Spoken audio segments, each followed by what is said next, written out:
Como sempre, é um prazer estar convosco nestes apontamentos que são da Casa de Tarot de Lisboa. E hoje tenho mais uma vez comigo o Quimon, que tem estado com a Casa de Tarot desde a raiz da casa, desde as fundações. E foi ele que também, com ele, que trouxemos a Rachel Pollack pela primeira vez a Portugal. Que voltámos a trazer e que ainda voltaremos a trazer, pronto, com estes eventos que vão dando credibilidade, que vão dando força ao Tarot e ao projeto que é a Casa de Tarot. E hoje vamos falar-vos de um aspecto, se calhar, menos comum, que é do baralho Rider-Waite. Este baralho que as pessoas usam com muita frequência, é um baralho muito utilizado, mas que se calhar nem toda a gente sabe o que é, como é que foi a história deste baralho, o que é que ele tem de tão poderoso, de tão mágico, que não só continua a ser usado, como influenciou tantos outros baralhos que hoje também marcam a história do Tarot. Portanto, é pela força que teve, pela grande influência que teve no Tarot moderno. Quimon, eu ouvi-te falar sobre este baralho de uma forma muito interessante, porque aprofundaste isto, tem de facto uma história.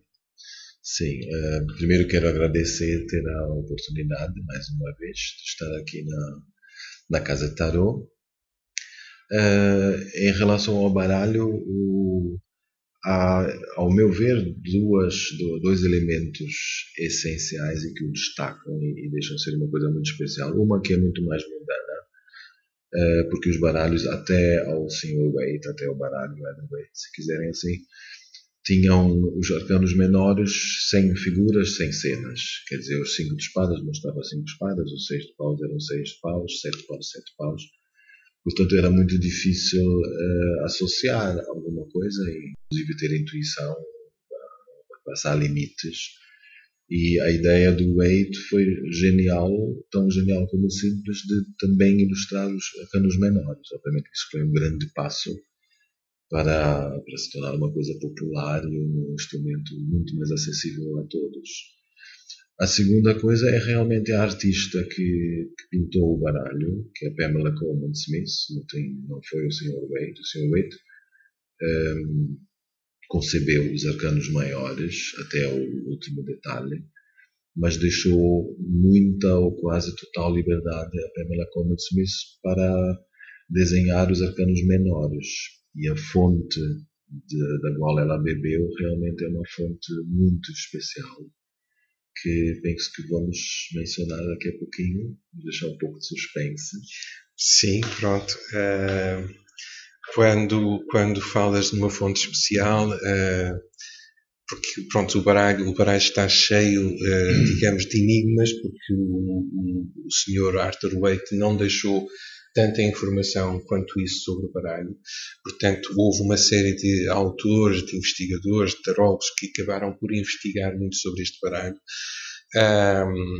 E então vais querer então revelar-nos um pouco sobre afinal o que é, quais são os segredos deste baralho.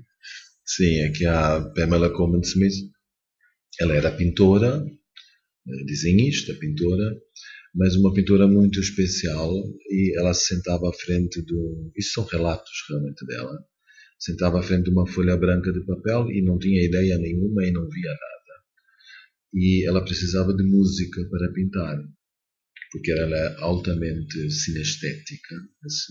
Sinestesia significa que há se quisermos assim, uma mistura dos sentidos. Quer dizer, alguém olha para a cor azul e ouve um tom, a cor azul tem um cheiro, ou ao mesmo tempo um cheiro tem uma cor. Quer dizer, há uma mistura de sentidos, o que também nos revela que há ali alguma ligação mais profunda, hoje diríamos ao inconsciente coletivo, se calhar, ou a fontes superiores, ou mais profundas, como quisermos definir.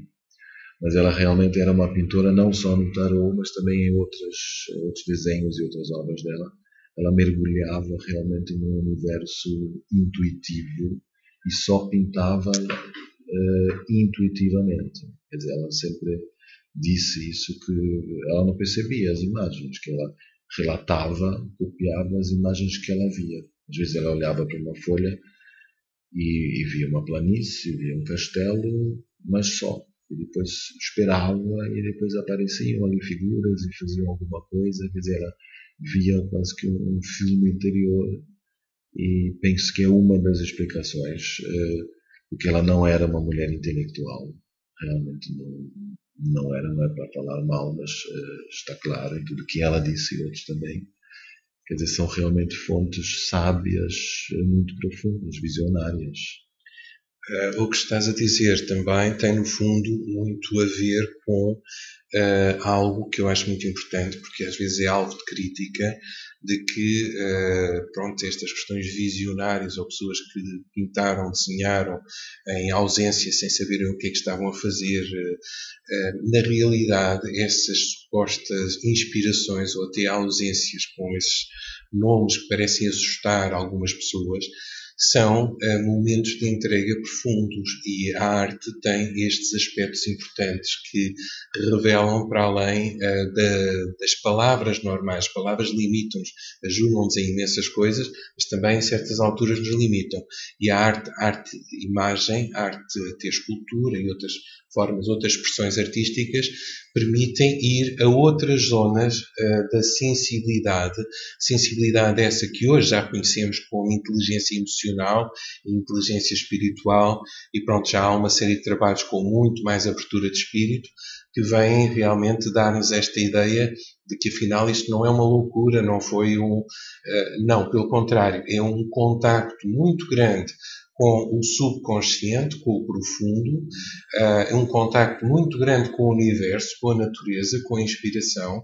A inspiração, que realmente é uma palavra tão grande, mas não há dúvida de que a inspiração é uma verdade, está lá. Não é apenas uma tolice, como algumas pessoas dizem, é algo que vem do saber humano, e o saber humano é profundo. Quando nós nos autorizamos a pôr as coisas cá fora, elas refletem a nossa essência. Haverá muito para estudar, eu acredito que sim, já há muito estudado sobre isso, mas reflete a importância, a veracidade deste tarot e do trabalho da Pamela Colman Smith. Sim, e essa veracidade, ou digamos a profundidade das cartas, em grande parte vem do facto dos elementos simbólicos da imagem, de uma coisa coincidir com a outra, quer dizer, não ter diferentes significados, não haver símbolos que se contradizem, mas fazer realmente da carta, em todos os aspectos visíveis, um todo.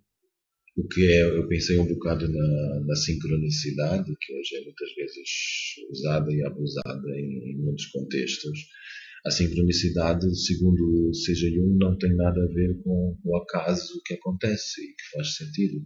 Sincronicidade é algo que acontece num estado de alta tensão emocional de um indivíduo, quer dizer, há ali uma mudança de consciência, pode ser transes, pode ser como na Pamela Colman Smith, ouvindo música e caindo em transe ou entrando numa outra vibração, e ali é que acontece a sincronicidade, e a sincronicidade é sábia e mostra formas por trás e por baixo da realidade. Pronto, temos aqui outra palavra também que algumas pessoas lhes faz impressão, a transe ou estado de alteração de consciência, porque parece uma coisa também para alguns estranha, algo que não deveria ser assim, mas que é afinal, quanto a mim, um fenómeno natural e muito comum e muito normal no ser humano, que é, de repente, perante certos estímulos, certas situações, sentir estados que são estados de focagem, de concentração, de inspiração, e muito comuns hoje. Os estudos que existem sobre hipnose e sobre estados alterados de consciência no geral dão-nos essa noção de que de facto não é uma coisa estranha, é um fenómeno natural no ser humano, existe uma forma muito comum, e há bocado eu acho curioso porque tu falavas da carta dos enamorados. e a carta dos enamorados, que é realmente diferente no baralho do Rider, tem esta questão de que o enamoramento é também um estado de alteração de consciência. Traz-nos sensações, inspirações, a inspiração poética, a inspiração das histórias de amor, das histórias amorosas, é profunda, não é? Portanto, esta carta, no fundo, é muito daquilo que falavas, tem a ver com os tais estados alterados, e nós vivemos muitos estados alterados de consciência que, no fundo, vão ser inspiradores. Toda a arte, toda esta arte do amor, que as pessoas hoje tanto falam, o amor como solução, é um estado alterado de consciência. Eu só queria juntar, caso alguém veja isso, e como falaste de transe e as cartas em transe, quer dizer, nós tarólogos não caímos em transe e não fazemos coisas miraculosas. Isso é outra história. Estamos a falar da criação do baralho, não da leitura. Eu aí, às vezes, questiono um bocadinho. Quer dizer, não porque não seja as transes, essas transes põem as pessoas em estados de ausência, mas há no tarólogo um estado de inspiração, e não sendo a mesma transe que outras, porque há diferentes estados alterados, há aquele estado de inspiração que às vezes nós temos. Olhamos as cartas e elas, digamos, que assumem uma vida, contam-nos histórias, nós contamos, por sua vez, histórias à pessoa que nos vem consultar, que são histórias profundas de inspiração e que, no fundo, são ligações do artista. Assim como o artista constrói o livro e constrói uma história, o tarólogo, perante as imagens inspiradoras, muito inspiradoras do tarot, acaba por construir histórias. Histórias de vida, histórias do futuro, histórias do passado, histórias do presente, mas que vão alterar profundamente. Eu compreendo que estavas a dizer que não é o mesmo tipo de transe estranho, mas é um transe. Não temos que achar que é um fenómeno esquisito, doentio, porque não é. É natural, humano e profundo. Toda a arte tem qualquer coisa de estado alterado, de estado de transe, que, entre outras, a carta da estrela nos mostra com as várias estrelas, que são as várias possibilidades de alteração e de perspectiva do mundo, do universo, não é? Sim, eu penso que é um estado aguçado, talvez, de consciência, que tem muito a ver com concentração, no meu caso. Sim, sim. Como também o artista o faz. Quer dizer, uma concentração, obviamente, tem um efeito. Qualquer pessoa que se concentre, seja o que for, sente isso, que há ali um deslocamento um bocado. E é um deslocamento, de facto, mais perto de nós. Eu estou a pensar na carta dos amantes, porque os amantes têm este lado, mas também a carta da decisão. E a decisão real, íntima, do ego, da personalidade toda. Quer dizer, é uma decisão consciente e real. Não é só querer fazer alguma coisa no momento, é uma decisão mesmo. E o Waite retrata isso muito melhor, digo eu, quer dizer, neste aspecto, do que todos os tarôs que havia antes do Waite, que é 1910, basicamente eram tarôs de Marselha, que mostram um homem entre duas mulheres e está a escolher um caminho, uma das duas mulheres. Quer dizer, é muito mais terreno, muito mais prático. E o Waite realmente mostrou a dimensão divina, ou mais profunda, humana, que é uma decisão de vida, ou seja, Adão e Eva, desculpem, que tomam uma decisão real. Quer dizer, para mim, o que ele encontrou, independente da mitologia cristã, é realmente uma imagem para a decisão das decisões. É sair do paraíso, começar a viver, começar a aprender, renunciar à segurança, à zona de conforto e ir para a vida. Acho que isso realmente é a decisão das decisões. Então, o que vamos no fundo, o que estás a falar no fundo ao longo deste tempo, é que temos aqui o Sr. Arthur Waite e a Pamela Colman Smith acabam por, de certa forma, revolucionar um pouco o tarot, de uma forma profundamente inspirada, e agora pomos de parte os medos destas palavras transes, mas é, digamos, profundamente, de facto, inspirada, e que, pronto, que torna este baralho com uma presença profunda hoje nos nossos tempos. A magia do baralho é, no fundo, a magia também da vida retratada através desse baralho. E, portanto, hoje estivemos aqui a desbravar um bocadinho dessa história. Não sei se queres acrescentar alguma coisa que achas ainda importante dizer sobre este baralho, o Rider-Waite, que hoje em dia tanta gente insiste em que se chame Rider-Waite-Smith por causa da Pamela Colman-Smith. Sim, sim. Quer dizer, nós estamos em 1910 e antes, que era um mundo em que os homens e o machismo, como diríamos hoje, dominavam. Portanto, a artista jovem não era importante. Quer dizer, o Ryder foi o editor, quer dizer, acaba sendo o editor mais importante do que a artista que pintou o baralho. Isso hoje, graças a Deus, não seria mais possível. Mas tudo bem, chama-se Rider-Waite e é assim como é conhecido. Quer dizer, também penso um bocado artificial dar um outro nome pelo qual depois as pessoas não conseguem mais encontrá-lo.